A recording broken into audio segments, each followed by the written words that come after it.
What is going on, everyone? Oops, I gotta do one thing real quick. Don't save. All right, choose. Sorry. All right, here we go. What's going on, everyone? Welcome to another episode of Conspiracy or Just a Coincidence. I am Jack Allen. First, go follow me at Kojak Podcast on the socials. Uh, Twitter, YouTube, Instagram at Kojak Podcast or Kojak Podcast, I guess, just for YouTube. And if you want to support the show, we got a new Patreon subscriber, Justin. Thank you, dude, so much, so kind to you. So if you want to join the Patreon soon, I'm going to start adding like just Patreon content when I start the radio station that Billy is starting and John. I'll start putting the shows I do there on my Patreon, and then later, maybe like a month or two, I'll put them on the regular feed. So if you want to support the show that way, if you're supporting Patreon, you get something for that. And I'm still trying to think. It's too hard for me to do like another show because I can't read enough books to do like a separate Patreon show. So that'll be the Patreon show. And I'm going to try and start doing some other things. Maybe like we have round tables or something like that, because some people have shown interest in that. So yeah, so go subscribe or support, follow. And if you want to, if you can't support the show, totally okay. You can just leave a review or whatever. That means, again, just as much to me. And I'm just making sure I'm all squared away on my, all right, there I am. I see myself on Twitter. I see myself talking a little delayed and perfect. All right. So a lot of stuff happening as always. Joe Biden falling off bikes. Oh man, I guess that was like 2 weekends ago, but I guess that was only Saturday, right? That was last Saturday. And so I hope you guys, 4th of July is coming up. That's next week, I think. I'm so screwed up with my dates. So hopefully you got some nice plans to celebrate our breaking away from the monarchy. In my mind, maybe that wasn't the right move, but regardless, we celebrate it, and it is something still to be amazed with, that a ragtag bunch of guys took on the greatest empire that the world had ever seen. Different time, obviously, but still an amazing feat. And, whether that was totally like not a false flag or I don't know the correct word for it. Maybe they got some support from some outside sources because that's what they wanted us to do. I don't know. But regardless, it's still something amazing, and you should be proud to be an American. You should be proud that your ancestors came here to start anew for that American dream. And I'm sure I said this, my great grandfather fought in the Civil War. He was a Union officer of the Union Army.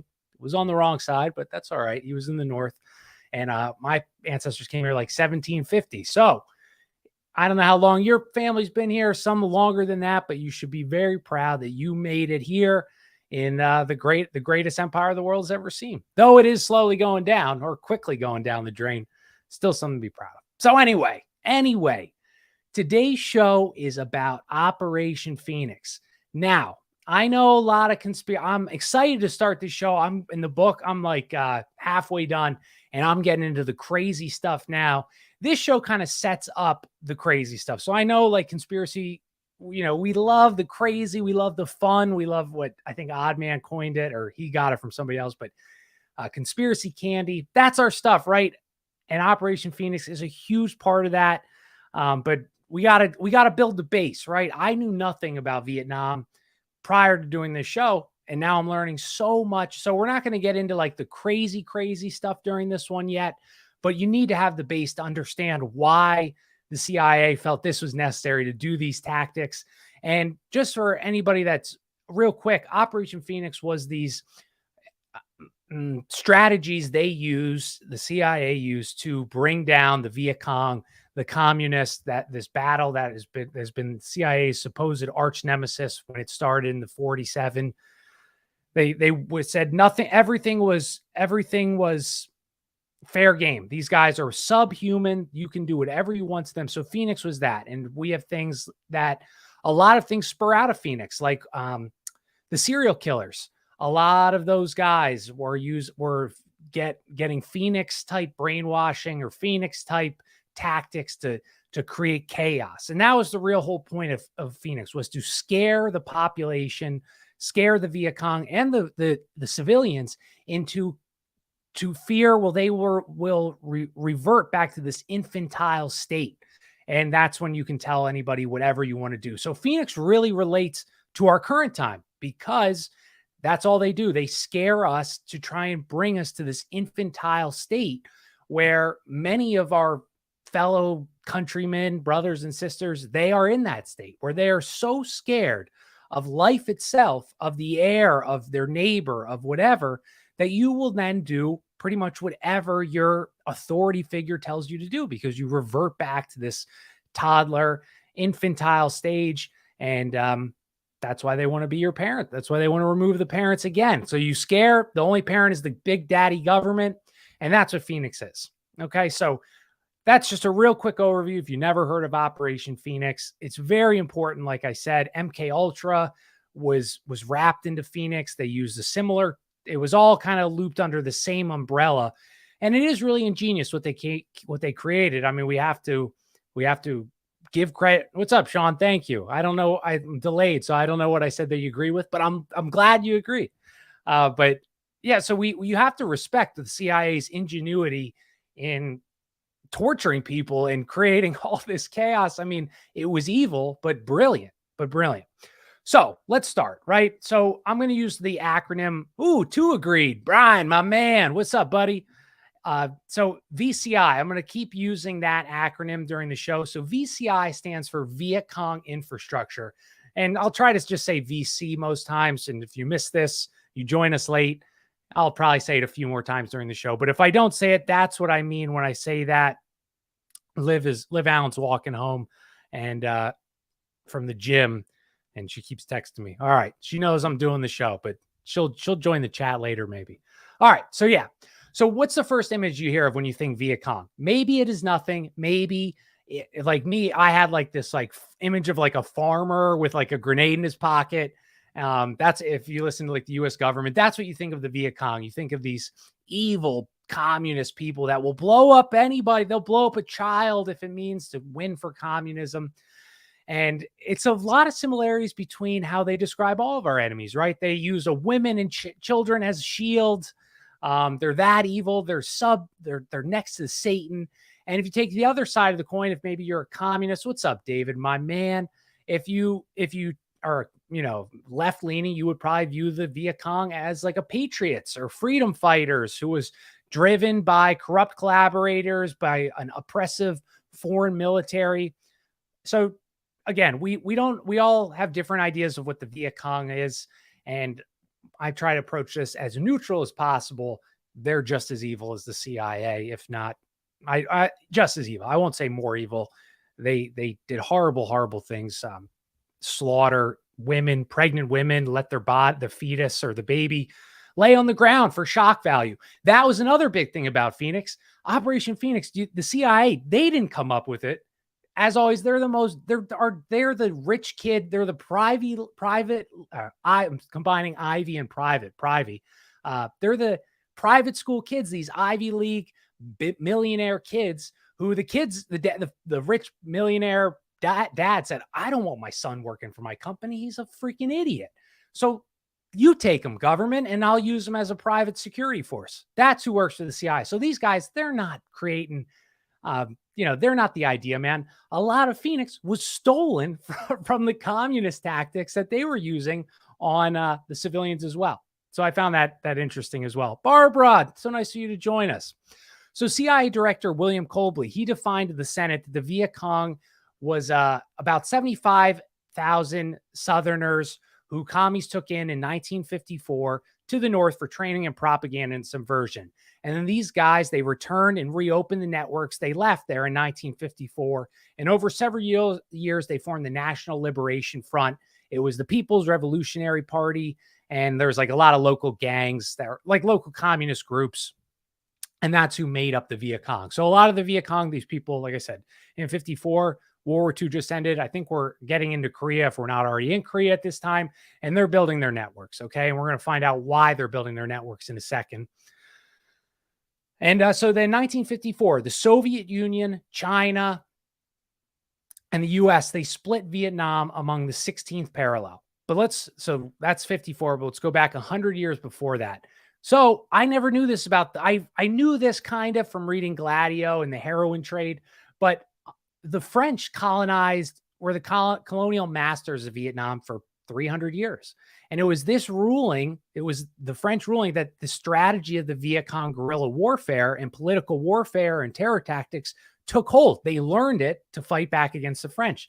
So this began in the 17th century. The French got there with my favorite Jesuit priests. They were the first to break ground in Vietnam. And supposedly they're hell bent on saving pagan souls. You know, those Jesuits, dude, they just want to save you. They want to save you. And yeah, sure. Was it the same time that the East Indian Trading Company was starting and they didn't have any access to Vietnam? Sure. But no, it's because they wanted to save pagan souls. That's why the Jesuit priests ended up there. Okay. And 1664 is when the first French missionaries came. Again, totally unrelated to the East India Company starting around that same time. Totally unrelated. Don't look into that. No. It was Christian. They wanted to save the pagan souls. And for the next 2 centuries, the French priests, they embroiled themselves in the Vietnamese politics, eventually providing pretext for military invention. And I don't want to I keep doing, this is why my show takes long. I have these notes and then I take every sentence I write, I go off a little tangent. But even back then, 300 years ago, Europe knew that if they couldn't just attack a country, they couldn't just go in and rob them of everything, right? That they were going to be viewed as the bad guy. Then they need justification to go in. So they say these things like, "Oh, we're trading with this Vietnam. They've got lots of goodies. We're just trading with them. Oh my God, they attacked us, even though we enslaved half their population as farmers or whatever. Oh my God, they attacked us. Now we got to go in. We can't let them push us around." And that's so the same tactic that the United States has used to bring us into every war was being utilized even back then. So I think that's important to point. All right, Joe, Jack, no more getting off topic here. All right, geez. All right. So a French priest, he was arrested for plotting against the Emperor of Vietnam in 1845. And that's how they started. So he's plotting against the Emperor in 1845. And the French Navy, they shelled this city, killing hundreds, because this priest who's trying to overthrow the Emperor, he's imprisoned, and they say, okay, let's bomb. Now we got to bomb him, even though he's, doing subversion. So they say, see, they're attacking an innocent priest. And the Vietnamese, they responded to the attack by stealing the property of the French Catholics. They drowned a few Jesuits, cutting in half lengthwise a number of Vietnamese priests. And this eventually leads to open warfare. And by 1859, the French legionnaires had arrived in mass. They established fortified positions near major cities. And the Vietnamese, they're way outgunned, right? They're totally outmanned. They would do some hit and run tactics, but firepower prevailed. And in 1861, a French admiral claimed Saigon for France. And the Vietnamese emperor, he's terrified now. He's fearing the French would massacre the entire city. And this is only in 1861. Isn't that crazy? Crazy. Like, it's not that long ago, but no one in America knows this history at all. And so the emperor, though, he's afraid for his people. He says, all right, France, take these 3 provinces along with this island. You can do what you want. This is yours. But now European ports are fully open for commerce because the French controlled these 3 provinces. And Catholic priests, they're permitted to preach wherever the Buddhists, the Taoists, or the Confucian souls were there. You're allowed to go there. So pretty good deal for the French. They get 3 new territories. They can send their priests, which are oftentimes spies, to do whatever they want. So not a bad deal. By 1862, though, French colonialists, they're reaping huge benefits. Obviously, they're making buco bucks. And so what do? They hire Filipino and Chinese mercenary armies to help suppress the Vietnamese insurgency, which isn't the Viet Cong yet, but the ancestors of the Viet Cong. And resistance was strongest in the north near Hanoi, where nationalists were aligned with anti-Western Chinese. Should we pull up a Vietnamese map of Vietnam? Because, I don't know the map of Vietnam, and maybe you know it, but I don't know it very well. Let me just pull this up. Just so we can see the map of Vietnam, what it looks like. All right, here's the map of Vietnam. I don't know if I can make it bigger, but so as you see, so the north, let's see if we can make it any bigger. I don't know. This isn't helping us. Forget the map. Forget the map. We're done with the map. I apologize for even wasting our time on that map.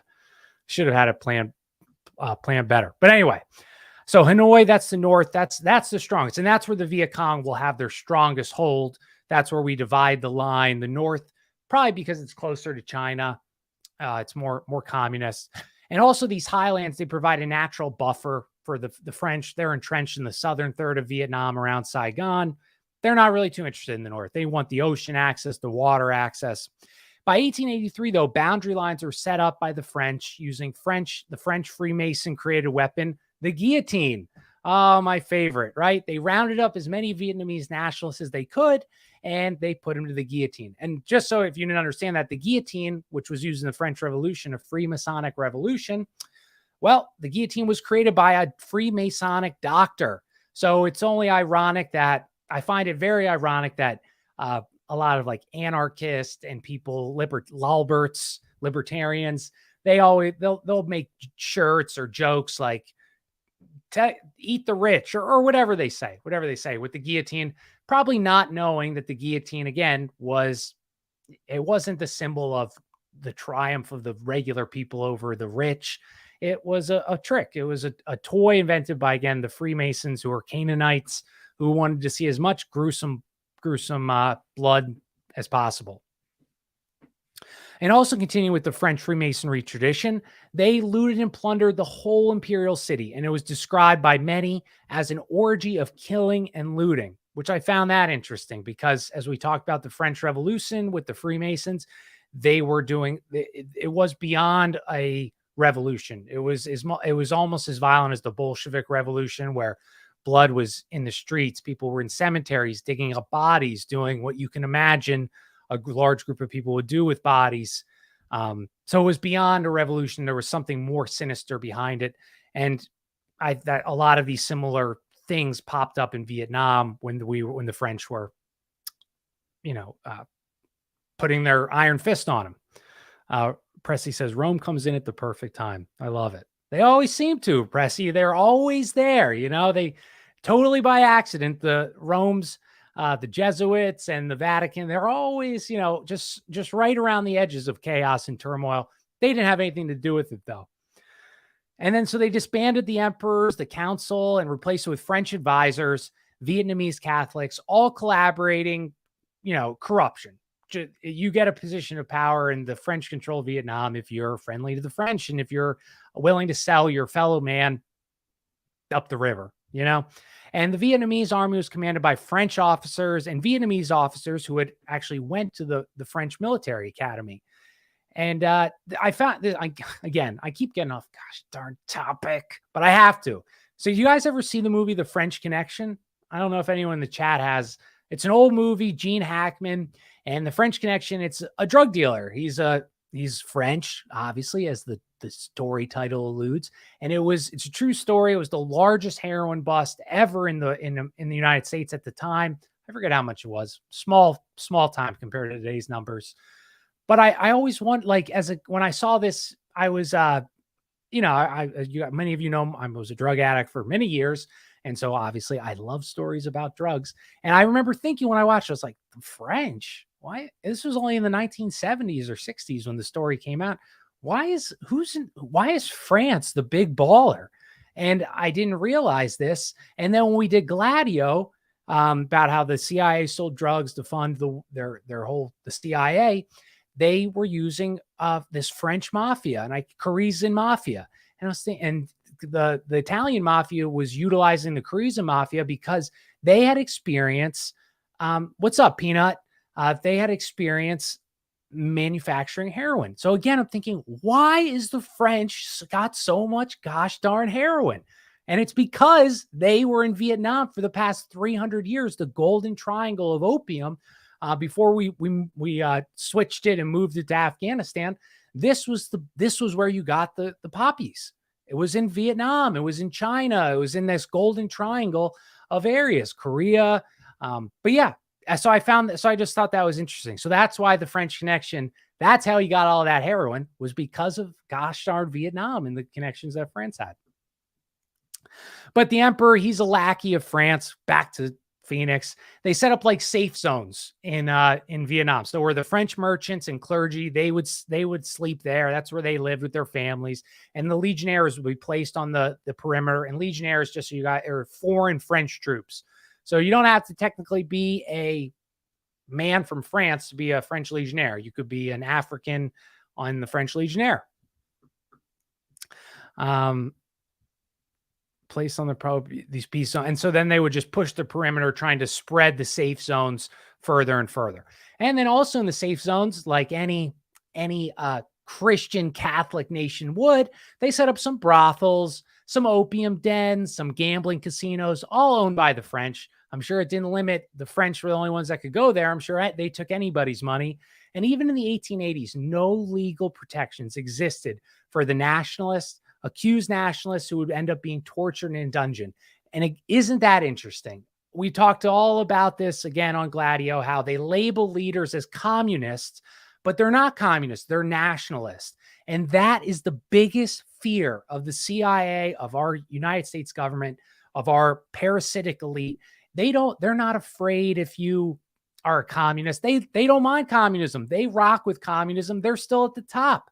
What they fear is a nationalistic leader. And that's why they've overthrown every nationalistic leader in the history of time. Because if you value your people more than you value the world, you can't be corrupted. That's why they got rid of the Guatemalan guy who said, you know what, United Fruit Company, you cannot chain the Guatemalans who are working your farms. You cannot chain them up. They deserve to have a life too. You can't just be making millions while they starve. So we're going to do land reform. Communist. No, he wasn't a communist. He was a nationalist. And that is a key distinction that I think I've made in many of the shows, if you watch most of these shows. But yeah, so that's what the Vietnamese were. That's the ones they weren't really scared of the communists. They were scared of the nationalists because they knew that they were taking advantage and they didn't want to be called out on it. So the French pacification campaign prevented the Vietnamese from tending their fields. The national terrorists did not. So people started siding with the Vietnamese terrorists, like these farmers who just wanted to be left, who probably had no idea what was going on. This was their life in their family's life for the past 100 years. And so you have these foreigners coming in saying, hey, you can't do this anymore. We're pacifying your neighborhood. We're trying to keep you safe. Now stay in your house. Right? You just see these connections from so the founding fathers of the Viet Cong, they appear in 1859 in areas that were malaria-infested swampland that the French didn't want to go to. That's where they started building their groups to create the groups that are going to be our enemies, quote unquote, in a few 100 years. And it was there they honed their guerrilla tactics that became the trademark of the Viet Minh, which later became the Viet Cong. And now these guys were very smart, dude. They were very smart nationalists, communists, terrorists, whatever you want to call them. They didn't go after the top dogs. They went for low-ranking government officials like police, mailmen, teachers. And why did they do that? Why didn't they go after the top dog, which they would have access to? Because they realized the top dog is too far away from the people. Thus, it serves no purpose. People recognize people they see every day, and those are the examples. So if your mailman is now missing or he's hung up from whatever, a bridge, and you're going to be much more effective than, say, if your politician that leads your area is gone. You don't know him, especially at this time. They didn't know these people. Okay, they'll get a new leader who's just as bad as the one they just killed. But if you remove people that are pillars of the society that you see every day, a lot more fear is going to hit the people because they're like, oh my God, I just saw him yesterday. Right. So this is like this book and I'll give you it's called Operation Phoenix. Just so if anybody, it's a long book, 600 pages. I'll find the book in a little bit. Oh, the Phoenix Program. That's what it's called, by Douglas Valentine. But yeah, it's a great book if you're interested in learning about insurgency and counterinsurgency tactics. I found that very fascinating. So they the Viet Minh, they liked calling this term selective terror, and it was psychologically to isolate the French. I mean, brilliant, dude. I mean, no offense, these backwater farmers who are rice farmers who are have little to no, they've lived the same way for the past 1,000 years. They're not having electricity, all these things. They come up with this or they're taught about this selective terror tactic. I just thought that was brilliant, brilliant. And so I know this all may sound like useless information and maybe it's a little boring. I hope it's not. Hopefully you're enjoying it, but this is all going to come into play into Phoenix. So hang in there. We're going to get to more exciting things. But in World War One, Vietnamese nationalists organized in religious sects over political parties or by becoming communists, all working with the same goal of ousting the French. And World War One ends, tensions are still rising, and this political party, the Vietnam Quoc Don Dong, they kill some French, they bomb some French villages, they kill more than 30,000. So mass deportations are followed, and people are exiled. And the French heard of a communist uprising. Like, there's chaos in their territories now. They imprison 90% of the leadership of these little gangs. And so the Viet Cong, this event after World War I, this mass imprisonment of 90% of the Viet Cong, was they put them in prison, this Con Son prison. It was on this island. They called it Ho Chi Minh University. The communists did. And so this is where they all got together. You put the leadership together, and this is where they planned out what they were going to do if they ever got out. And so this is key because this is where they came up with the tactic of how to oust the French, which we're gonna switch with the Americans, and this is where they did. And so this is a funny phenomenon that happens. Con Son prison, how all these guys that were maybe not even really leaders, maybe they just were leaders of their community. When you put all these people together, they have nothing else to do. They're just talking. It's like they go in with an associate's degree and they come out with an MD in insurgency tactics. And this happens in so many things, like our jails today. Like, this was what happened to me when I went to my rehab the first time. I was like a pill user, and I was with all these people that are doing heroin and all these things. And I left that instead. And you would think like a normal person would be like, okay, well, now I know I don't want to do that. Well, when you're kind of upset with life, maybe, or a little sad, you take these things you just learned and you go do them in the real world. And so that's exactly what the Viet Minh at that time did. They like I said, they went with associates in selective terror, and they came out with the masters. Jesse, my man, I miss seeing you on Twitter, dude. Come back on. I never see your stuff anymore. Go follow my friend Jesse. He's an amazing guy. Okay, so their lives depended on these Viet Cong. Their lives depended on the ability to detect spies, agent provocateurs, whom the French had planted in the prison. So the French aren't dumb either. They put spies in the prison with the 90% of the leadership. And the Viet Cong, they learned from their mistakes of all of their past mistakes, and they became masters of espionage. That the CIA would then steal the same tactics. So they were the best, dude. They were so good. In 1941, the communists gathered under various nationalist groups called to throw out the Japanese and the French. Because at this time, I have a lot of respect for the Japanese pre-World War II and World War II, but pre-World War II, amazing civilization. Even though they did imprison my sweet love's ancestors in Korea, they were vicious, but they were efficient. So they're there too in Vietnam with the French. And by 1945, 34 men and women had been preaching Ho Chi Minh. You can think of him as Vietnam's Lenin or Trotsky, basically, Ho Chi Minh. But they had captured 6 provinces and was working with the OSS, recovering downed pilots in the Air Force. So again, what we always see, the CIA is working with the OSS is working with the Viet Minh, who are going to become the Viet Cong in World War II, helping them save downed pilots in the war.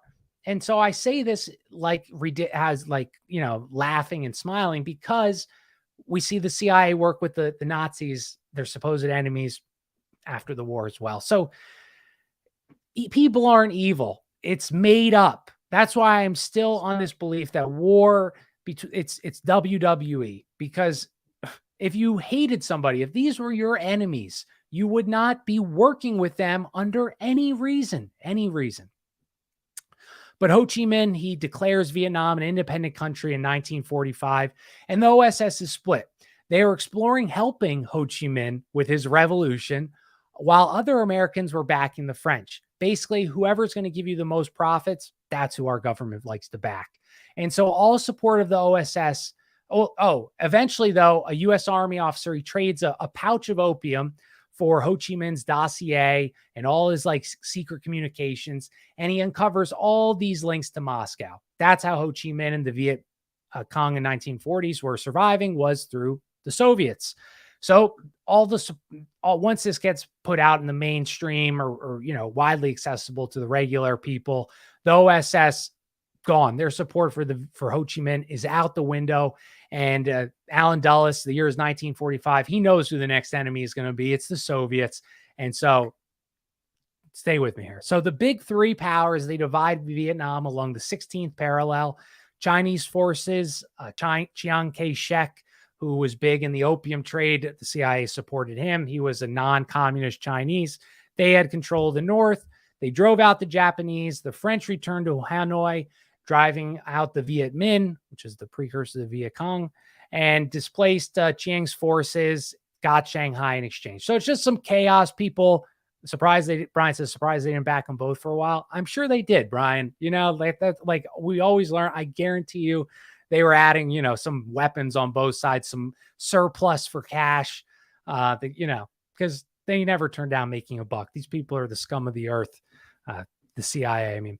Meanwhile, though, at the same time of this chaos, Lord Louis Mountbatten, the royal family, he used the phoenix as an emblem for his command patch, and the British were put in charge of the South. So now the British get involved post-World War II, and there's a general strike among the Vietnamese, and also in that island prison where we were talking about, Ho Chi Minh University, were French legionnaires. So they got put in the prison as well because they worked with the Nazis and Japan to occupy Vietnam during the war. And I found that fascinating that French, they're involved, they're part of France, they're supporting the Nazis and Japan in Vietnam because, again, everyone is greedy. Everyone wants to make a buck, and they're probably paying them to hold the fort down, so to speak.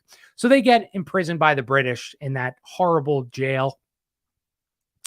And so there's chaos, right? So the British say, let's let them loose. Say French legionnaires who sold people for money, go at it. You're out. And this is how Phoenix is, right? It's not called Phoenix yet, but this is a tactic they'll use.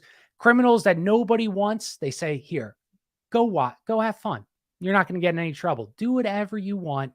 You're not going to get in trouble. And that's what they did. The British let these guys savagely murder the Vietnamese while they laughed and watched. And soon control is restored after everyone's terrified they're going to be slaughtered in their sleep and no recourse. The French wearing surplus United States uniforms and secret police, and they reinstall the puppet emperor Bao Dai.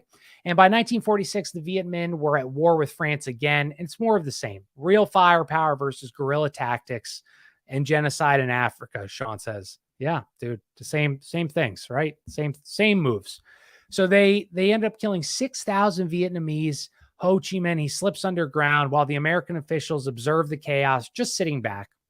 And during the first Indochina War, I don't even, you guys probably know more about the Indochina War than I do. I follow an account on Twitter, Indochina War. I know nothing about it. But United States isn't involved in this war. So the CIA officers kept the same tactic, observing and telling the French, you know what, you should create your own counter guerrilla groups. Yeah, you should do counter espionage. What our CIA is going to do momentarily on our own, but they're trying to get somebody else to do their dirty work because they like to do that. They like to pull strings and watch what happens. They ignore them. The French say, why do we need counter guerrilla groups? No way. And they try to buy contacts and agents in the military and the police government.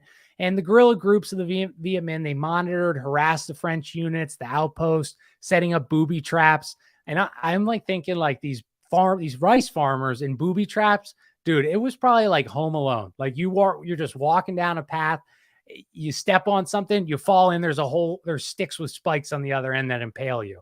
That's what I'm sure that was like the booby traps they laid, because they're ingenious people and they don't have a lot of money. So I'm sure they're going to use their surroundings, or maybe like, I don't know what else you could, I don't know. I'm trying to think of booby traps that I would do. Maybe like a rock hanging from a string and swipes down and bumps you on the head. But they organized propaganda teams, assassination, and collaborators were all a part of their job. And by 1948, the French could neither protect their convoys from ambushes nor locate Viet Minh bases. So the fearful French citizens, they organized these private paramilitary forces, spy nets, helped with the CIA to hunt down these Viet Minh teams that are terrorizing them on their walk home from work. And by the early 1950s, American soldiers are fighting alongside the French. From 50 to 54, the U.S., our grandparents, this is disgusting, gave over $3 billion in 4 years, 50 to 54, $3 billion. We gave our tax dollars, our grandparents' tax dollars, to the French to work on counterinsurgency groups in Vietnam. $3 billion. And including a $4 million a year contract to Emperor Bao Dai, who would squirrel away that to the Swiss bank accounts with all the Nazi money as well, and the hidden gold they found in Japan. And by 1952, American advisors began traveling to training Vietnamese units. And in 54, after the Viet Minh had defeated the French, a truce was declared at the Geneva Conference, officially now dividing Vietnam amongst the 17th parallel. So the North Vietnam, the communists, the South, the French, Americans. Pending an election, the paid Emperor Bao Dai was in control of the South, and the North was the Viet Minh. And the French were to withdraw from the North, the Viet Minh to withdraw from the South, where the U.S. was set to displace the failing French and install its own candidate. Because the French now, after World War II, I mean, you know, they've been on a downfall since Napoleon, right? They couldn't do anything. They didn't win a war since, well, Napoleon didn't technically win a war. They didn't win a war since they murdered the Huguenots, our Protestant, if you're Protestant, my Protestant ancestors, since they boiled them alive in pots in France in the 50s, they never won a war after that. So that was probably like a curse from God for doing those horrible things. But yeah, so they're withdrawing. They're done for. David says, have no worries. We just sent $60 billion to other countries now, right? Well, inflation, David. You can't send that $4 billion doesn't get you much these days, dude. It's inflation. So $60 billion. Yeah, I get it. Isn't it so sad, dude? Just so sad. Like our Americans couldn't use that money for literally anything. I wouldn't even mind paying the insane amount of taxes. You know, we're taxed when I get my paycheck. I'm taxed then when I buy anything. I'm taxed then when I at the end of the year again. And honestly, I wouldn't even mind. I'd say fine. If it actually went to bettering people's lives that work at Wendy's and have a family and they're just trying to survive and they're working 40 hours a week, I literally would be thrilled if 25%, 30% of my money went to them, because I believe everyone deserves to live a good life and be able to go on vacation and all these things for working hard. I don't believe people who don't work, they can go F off. I literally don't care where they go. But these people like that I see working at Walmart or Target, a 45-year-old lady being a grocery store clerk, they deserve to live a decent life too. I don't want them to live paycheck to paycheck. Oh my God. How am I getting on this? I don't know. All right. Back to the French are leaving. And so we start setting up our new candidate. The CIA does. Ngo Dinh Diem. I think it's Go Dinh Diem. The N's are usually silent in Vietnamese, I'm pretty sure. And he was a Catholic Mandarin. And so the CIA did this by organizing a cross-section of Vietnamese labor leaders and intellectuals in this personalist labor party, just like they do. See, look, you're expert of your area. He's in this party. He supports Diem. You should too. Same tactics they do today, right? They just have celebrities sing Imagine on the TV. So you can, and then you say, yeah, I'll listen to him. Oh, The Rock says I should vote for Joe Biden. Okay. Luckily, that's not working as much anymore, but that's just what they did there as well. So DM and his bros, he's got 3 bros.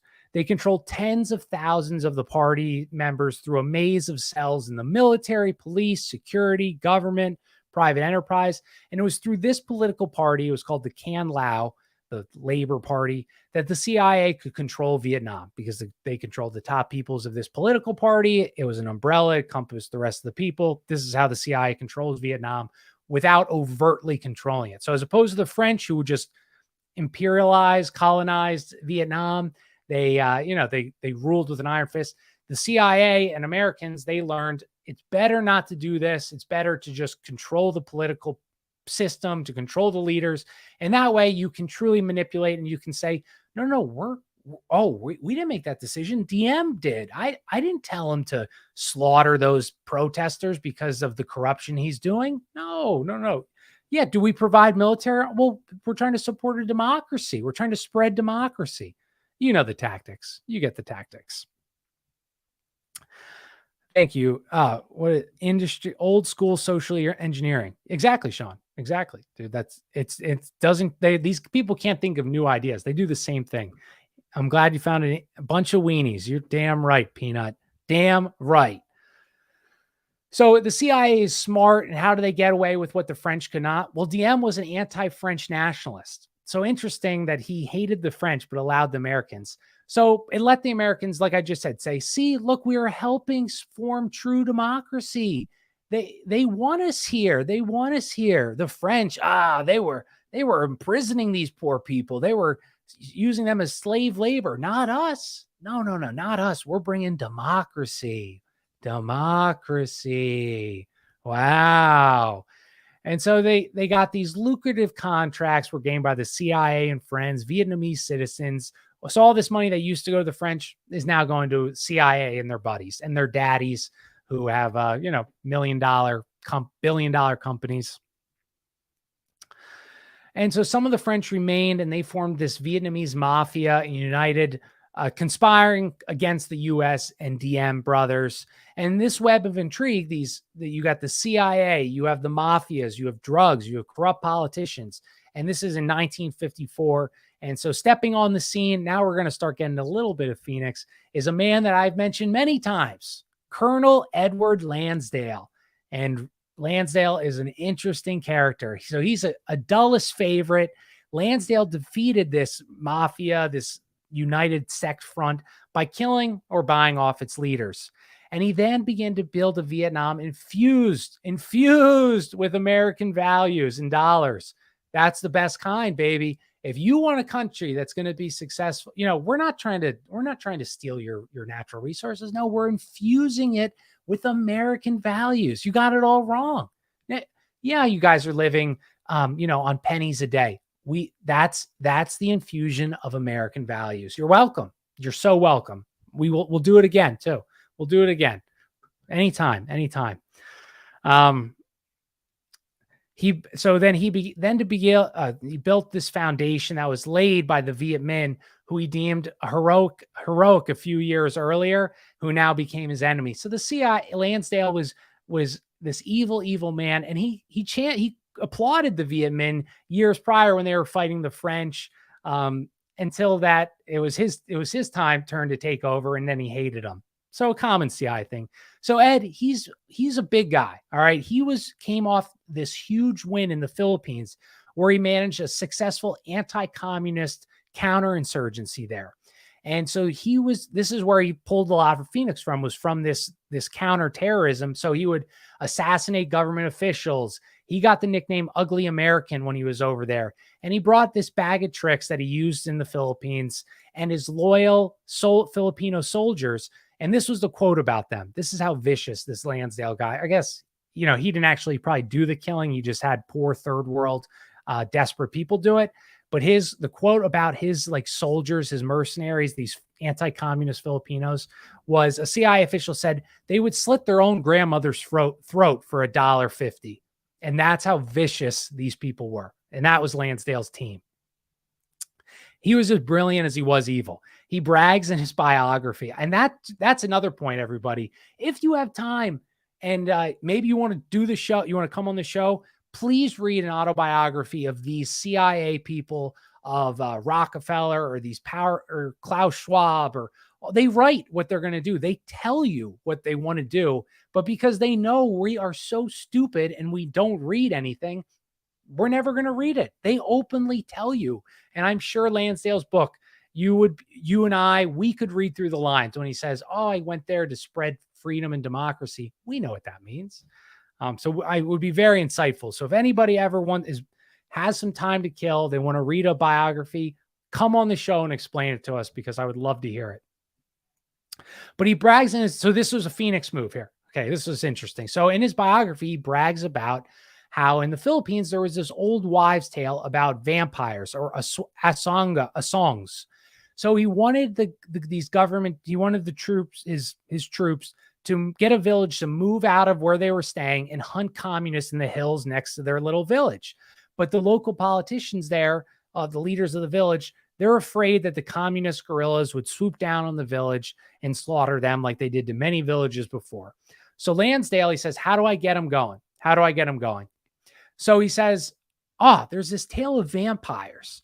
So he steals a villager who's just walking, probably getting water for his family. Again, this is how evil this guy was. He picks him off, kidnaps him, he kills him, punctures 2 holes in his neck, drains all the blood out of this innocent guy, leaves him. They pull him like in a main pathway that everyone walks every day. They leave him there. Shortly after, the villagers who believe in vampires see their person, a fellow villager, drained of blood, dead on the ground with 2 holes in his neck. What do you think they're thinking? These aren't educated people. They probably have no electricity. They think a vampire just killed one of their villagers. And so you can bet your bottom dollar, after they found that body, that community was up in them hills searching for those commies, because they're worried the vampire is going to come back. And that's Lansdale laughed about that. He thought it was hilarious. He thought he was brilliant and hilarious. And that's the kind of guy that we're dealing with. And he's going to be the foundation of Phoenix with moves like that. So yeah, he referred to the incident as low humor. And he was also Lansdale, beyond, draining blood out of people's bodies. Before he joined the CIA, what was Lansdale doing? Oh, of course, he was an advertising executive.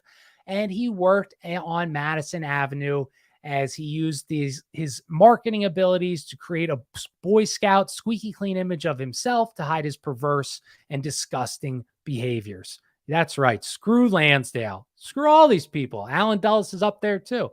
So he designs programs to ensure the DM's security, many evolving into Phoenix. So he's the first step of creating Operation Phoenix.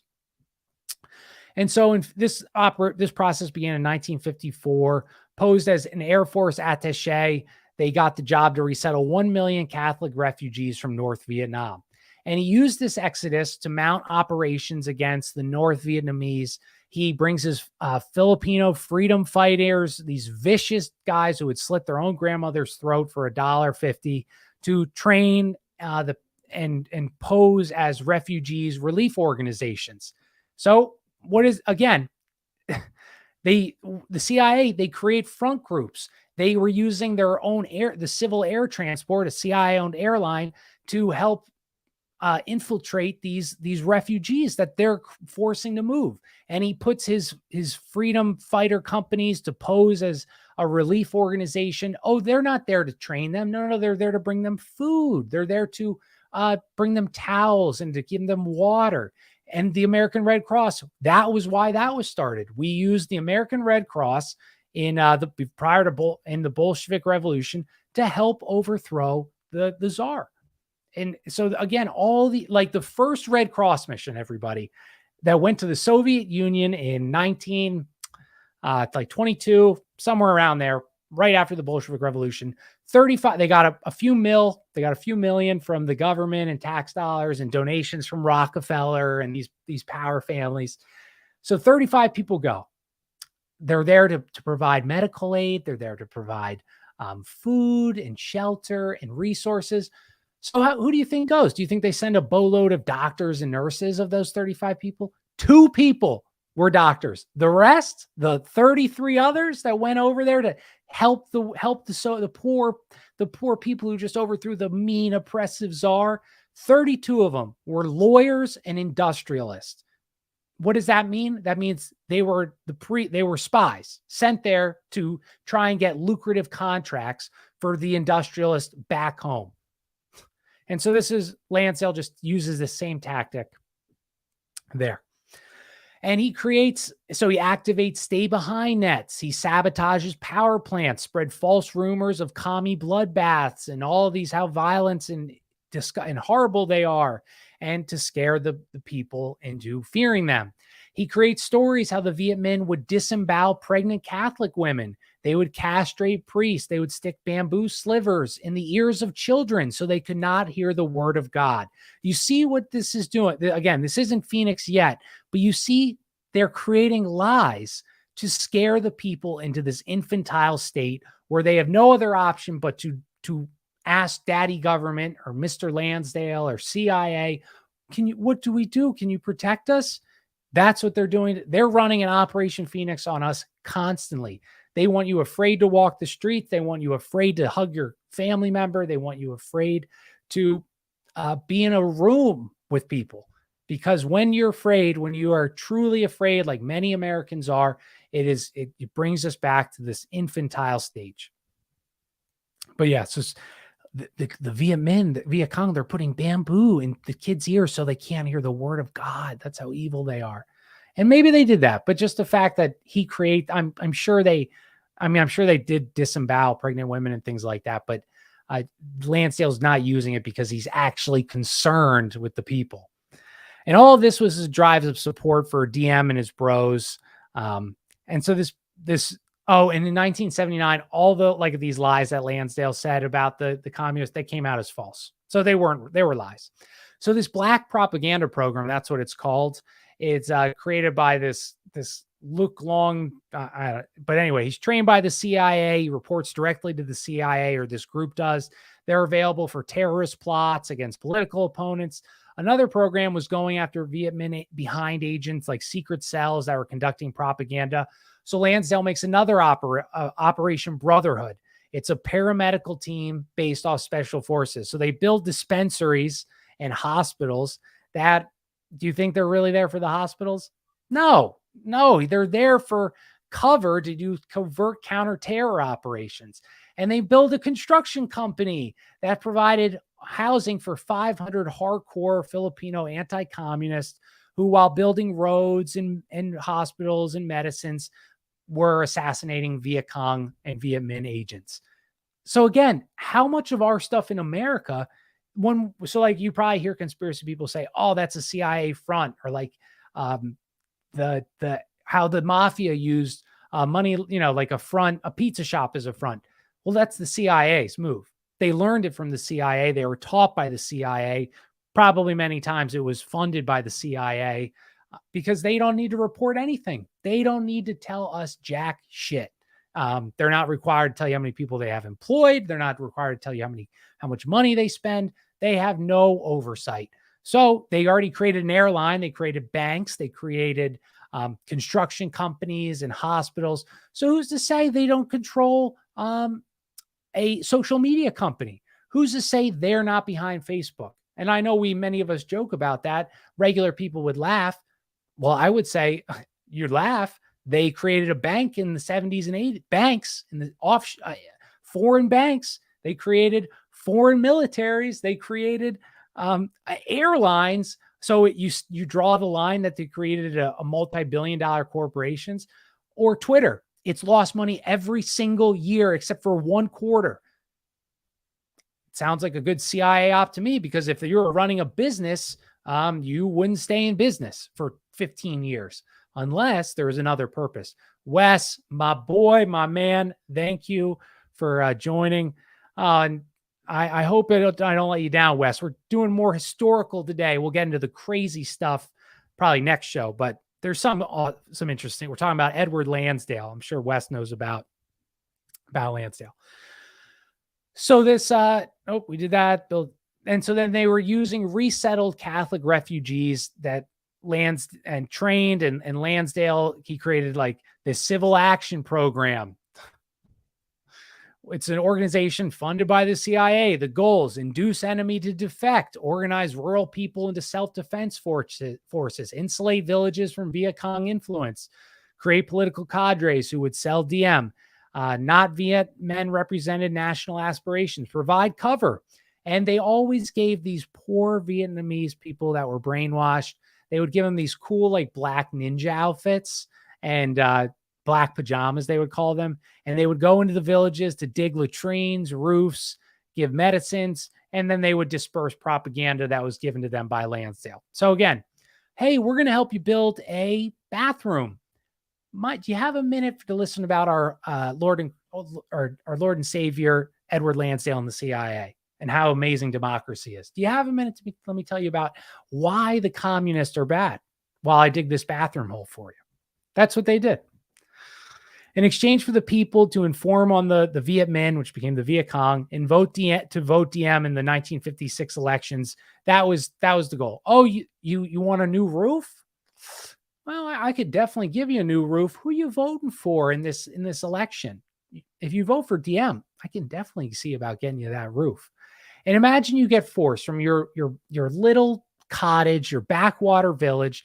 No one speaks your language. You are not going to be too happy when people with guns force you into a new area, because that's what they did. They would move these refugees and because they were nervous that the Viet Cong were organizing in these villages. So they would just say, you know what? Like they did this in ancient times. You're moving, buddy.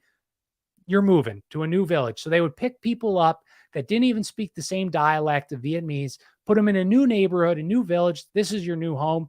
So people aren't too happy with them. Their friends, their family now are gone. And this is all because the CIA is trying to sniff out the communists. DM,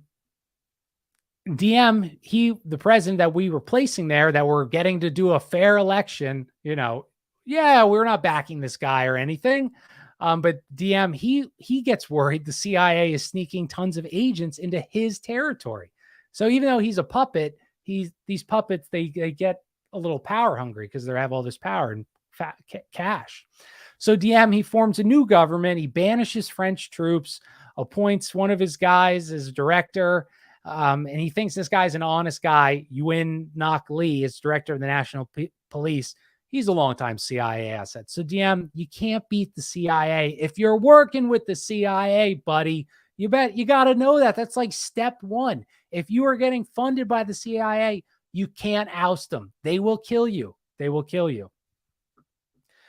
Sean says, think we're going to have this used on us with the WHO treaty? That's a great point, dude. That is such a good point, Sean, that you bring up. Who's to say, all right, we're going to have chaos in America? We know this is coming. Food shortages, things like that. They use those chaotic events, say, hey, we're going to provide you medicine and food. You just have to do this. You just have to do that. Or you wouldn't want to lose your food rations for speaking out against the new regime, would you? Would you? Oh, and Wes says, we've already had this ran on us for decades. I totally agree. Serial killer psyop is all about. Wes, I said that in the beginning. Damn it. Good job, man. We're like on the same wavelength. So just like America, this new shakeup took over all the newspaper and magazines. And DM, he's worried now that he might lose his election because the Buddhists, they didn't like DM. They're going to vote for the Viet Minh. And so he changes the election set forth by the Geneva Accords. He calls for a national referendum, changes the rules, removes opposing political parties. Now, wait a second. He removes opposing political parties. Now, who just did that? Oh, my God. Zelensky just did that. No way. There's chaos, and he removes opposing political parties. Oh, my God. Imagine. That was totally unthought of. I'm sure no one's ever done that before. So DM, of course, wins by a vast majority. He makes some land reforms marketed by Lansdale. Instead of having the centuries-old custom of villages with self-governing councils, he appoints a district and province chief. Obviously, he's appointing them, so that guy's going to be following DM in most cases. He raises rents, And while all these poor villagers, they're living, day to day, while the people in Saigon, like Diem and his cronies, live high on the hog. So the VC, they launched this General Flynn extended the Phoenix Project under Obama during a war on terror, quite literally sat on the board of Cambridge Analytica. That, David said, don't start, Jack. But Wes, that's a great point. That is an absolutely great. That's why I think Phoenix, I wanted to do this show, because there's no like one thing, like MK Ultra brainwashing, Gladio drugs. Phoenix is like all these little parts together, right? Where I talked about using a vampire story with Lansdale. We talked about a few other tactics he used. So we're going to get into a lot of awesome stuff that's going to relate to today, just like how Wes is saying. But the Viet Cong, they're funded by the Soviets. They launch a campaign of their own. They told secret agents to return home, chill on the violence, maintain the propaganda side. And the CIA says otherwise. They said in their normal violence and stuff, they gave themselves the power to imprison, execute, confiscate land from accused communists.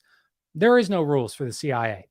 Class system they classify like communists as like dangerous party members, less dangerous, loyal citizens, a non-communist who would pay taxes, a non-communist, like a regular person villager who could not pay taxes, CIA would jail them until their family came up with the cash.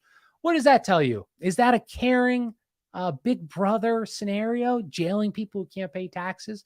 Or maybe, just maybe it sounds a little like extortion and gang stuff. That sounds like mob tactics to jail somebody for not coming up with the VIG or your protection money.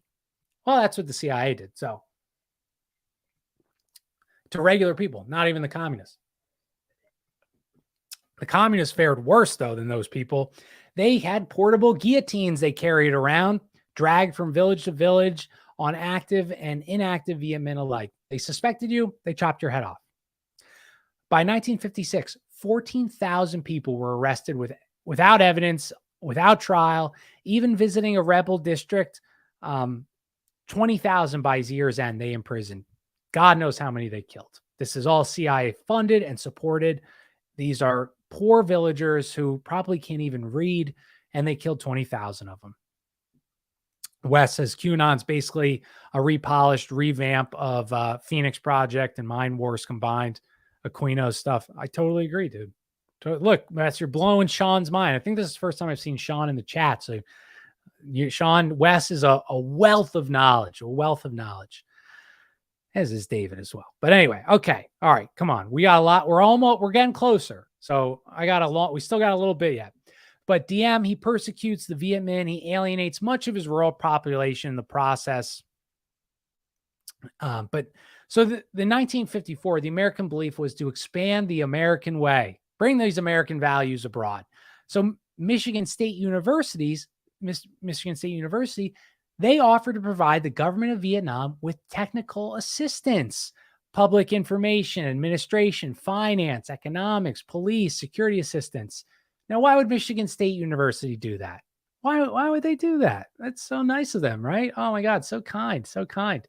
Well, $15 million was spent of U.S. tax dollars to build up this Vietnam security program, and the Michigan State University, through government contracts, this university is helping this country? Totally random, right? I'm sure the CIA isn't going to use that as a vehicle to manage South Vietnam Special Police Force or to get another foothold into Vietnam. No. They're not going to do that. This is just students, one of the best. Just like why we send anthropologists to every country a few years before, coincidentally, there's a revolution or we overthrow the nationalist leader. Okay, yeah. Did Barack Obama's mom, who's an anthropologist, was she in Kenya until the revolution, until they overthrew the communist leader, quote unquote communist? Okay, totally random. Okay, yes, she moved to Thailand to do more anthropology work. And yes, there was another overthrowing of another communist leader, totally by accident, guys. She was just digging up dinosaur bones. She was not a part of any CIA. Barack Obama's mom wasn't a CIA offshoot in her anthropology work. No. And I know anthropologists don't dig up dinosaur bones. I was just making a joke for anyone that's a little critical and trying to hit on my humor.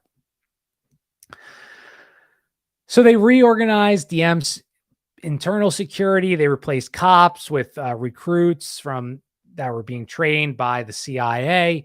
And the issue was these recruits, the good cops were under the CIA's thumb, and DM did not trust these guys who were trained correctly because he knew that they were working with the CIA. So they got the most funding from America while the other services got rusty weapons. Like they got bulletproof vests, gas masks, lie detectors, interrogation centers, all this stuff for the police, the internal police that are being trained by the CIA. They got all the good stuff. Everybody else that's not trained by the CIA, we don't want them. We don't care what they use. Prezi says, where we go, one where we go. But the most promising officers that the CIA was training, they would actually go to Georgetown to get trained by the CIA and the FBI. And these officers is one of two foundation stones of Operation Phoenix. So the majority of advisors and training on this internal secret, this police group were state troopers and detectives. But the men who advised and trained DM Secret Service were CIA officers working undercover as professors in Michigan State University group. So DM was correct. He knew his Secret Service was being trained by the CIA. He didn't have proof because they said, no, we're not the CIA. We're professors from Michigan State University. Don't you see my name tag? It says Michigan State. Does it say CIA? But DM knew. He knew that they were doing something around him to monitor him. And all these people, they looked the other way as old men, women, children were being carted off to Conson prison, where we started our story many minutes ago, but for hundreds of years, that island prison, Ho Chi Minh University, all these people, they looked the other way because they could collect cash. And even the Saigon Zoo was used as a torture chamber. People looked the other way. The CIA was torturing people. Everyone looked away. Any honest man who wanted to retire would disappear in the middle of the night, never to be seen again. So you were a cop on this unit. Oh, you start feeling maybe a little bad that innocent people are being tortured and slaughtered. And you say, you know what? I want to stop this. Well, okay, you can put in your notice. Have a good life. That night, you get kidnapped and killed by the CIA's the Michigan State University's trained police. And this was the way the CIA's were recording and monitoring the Viet Cong and its operations until 1964. Because we're not like openly there at this point. You know, the Vietnam War, when did it officially start? The Vietnam War officially, I guess it officially starts in 1955. But I don't think that makes sense. Officially start. It says 1955. All right. I don't know. So regardless, the CIA, though, wasn't openly like saying, hey, we're here. You know, it wasn't like probably being like reported in the papers that we're using military people to cause chaos and assassinate people and all those things. Oh, in 1959, DM has another election. Totally honest again, I'm sure. No, it was rigged again. He stuffed the ballot boxes, the usual stuff, just like Zelensky is going to do, just like our elections are.